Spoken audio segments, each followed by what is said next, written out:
Ever feel like your brain has had too much sugar?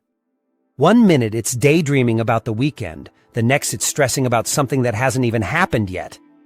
It's like you're babysitting the world's most energetic toddler, except the toddler lives in your head. Here's a question for you. Just how long have you been letting your mind do its own thing? The mind comes preset on autopilot, but it's not designed to remain that way. How long have you allowed your mind to dictate your life? This video is designed to make you aware that your mind needs a babysitter. So, welcome to this video on the nursery of your mind. Here's a secret. Those thoughts that keep racing around in your head are not even truly yours. They drift in from a mysterious field of consciousness, like kids showing up to play at recess. Some are sweet and innocent, others, not so much. And if you don't keep an eye on them, they'll start drawing on the walls and jumping on the furniture. Your mind loves to play.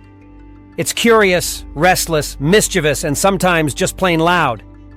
But here's the good news. You're not stuck with the chaos. You can take control of the situation. You can babysit your mind. Not with scolding or anger, but with awareness, discipline, and with a little humor. In this video, I want to give you 4 practical, useful tools that you can start using now. Once you become aware that you don't have to just sit by and let your take over your entire life. You weren't designed that way. You were designed to take control of your thoughts and manage them in such a way that will help you become the best you that you can be. Before I give you these tools, I want to give you a brief history of the mind. First of all, no one knows where it comes from. And likewise, no one knows where it exists. Some experts think it is simply a product of the brain. Either way, it runs you life and the life of everyone around you. And we paid a little attention to that fact. Minds are what kill.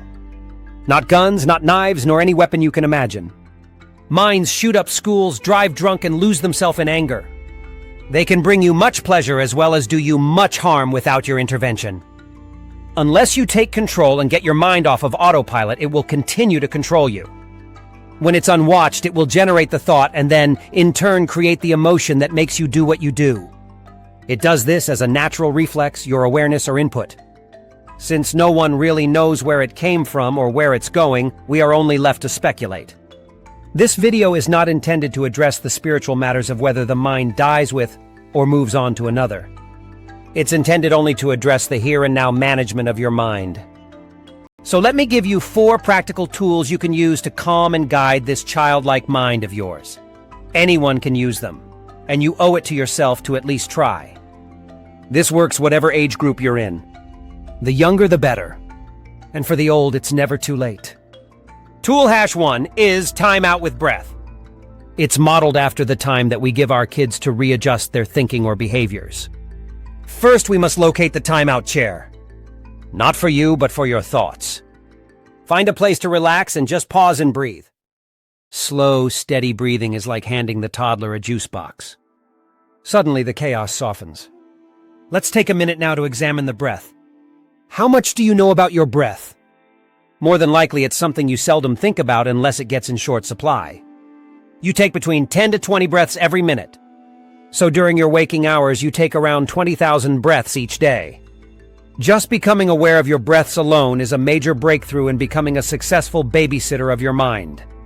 So just relax, pause, and concentrate on your breathing in and your breathing out. Deep, slow breaths. The benefit is calming the mind and placing your thoughts on nothing else. This practice can reduce stress, lower blood pressure, and improve your brain. Try to do this at least 3 times for 5 minutes each day. You will begin to see results immediately. While you're doing this, notice any that tried to enter your mind. Didn't they just pop up out of nowhere? Their goal is to try and engage you and take you into thoughtland. It's like a little kid leading you by the hand to the playground. The second practice we call the toy exchange. If your mind is clinging to negative thoughts, don't fight it, just swap them out. Replace the scary toy with a safe one.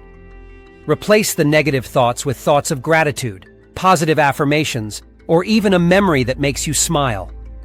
A simple trade and the tantrum ends. Your mind easily gets on a tantrum when it goes on a negative spiral. One negative thought leads to the other.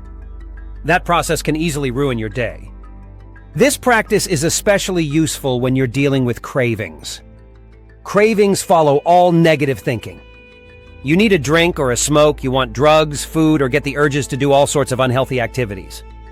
Only you know what these are. Swapping thoughts will help combat these urges. The third tool is story time. You don't have to read a book or make up stories for your mind. You will find that your thoughts love to spin stories, so sit back and listen without reacting. Treat them like cartoons on TV. You don't have to argue with cartoons, just notice them and let them play out.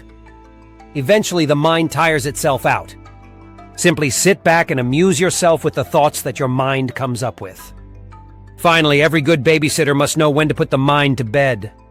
So practice number 4 becomes putting the mind to bed. So at the end of every good babysitting session is the time to put the child to bed. Then you get the time to relax and do a little me time. By me time, I mean get spiritually refreshed. Even your mind needs rest. Whether it's through a few minutes of silence, meditation, or just closing your eyes and letting go, bedtime for the mind brings peace. Without it, the mental toddler will stay up all night jumping on the couch. So remember these 4 practices when you're having a bad day, or remember to do them in anticipation of a good day. A healthy mind makes for a healthy body. A well-babysitted mind will enable you to have a more joyful and happy life. So remember, your mind is like a playful child. If you let it run wild, it will. But if you babysit it, gently, with patience and humor, you'll find yourself living with a lot more peace and clarity. Try these 4 tools: time out with breath, toy exchange, story time, and bedtime for the mind. Your thoughts may never stop playing, but they can learn to play nicely.